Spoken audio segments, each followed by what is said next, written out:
भाजपा शिंदे गट अजित पवार यांच्या सरकारमधील महायुतीला एक त्यांच्याच मंत्र्याने मिठाचा खडा टाकलेला आहे आणि त्यामुळे अजित पवार हे राज्यातील सत्तेच्या बाहेर जाण्याची दाट शक्यता आहे।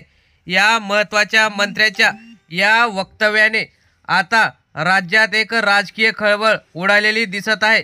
त्या वक्तव्याने नेमकं काय होणार आहे आणि काय झालं आहे ते आपण सविस्तर बघूया। राज्यात तिघांची एकत्र सत्ता असली तरी राज्यातील महत्त्वाचे मंत्री तानाजी सावंत, आरोग्य मंत्री यांनी अजित पवार यांच्या राष्ट्रवादीवर टीका केली आहे। त्यांनी म्हटलं आहे की माझं अजित पवार यांच्या राष्ट्रवादीशी काहीच जमत नाही।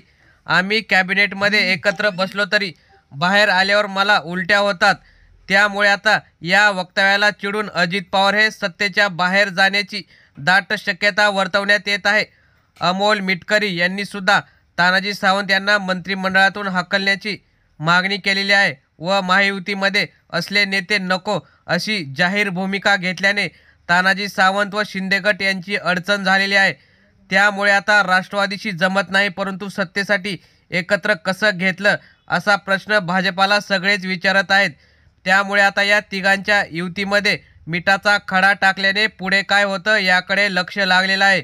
तर मित्रांनो, तुम्हाला काय वाटतं तानाजी सावंत यांच्या या वक्तव्यात महायुती तुटली पाहिजे का? आपल्या प्रतिक्रिया कमेंट बॉक्समध्ये जरूर कळवा। धन्यवाद।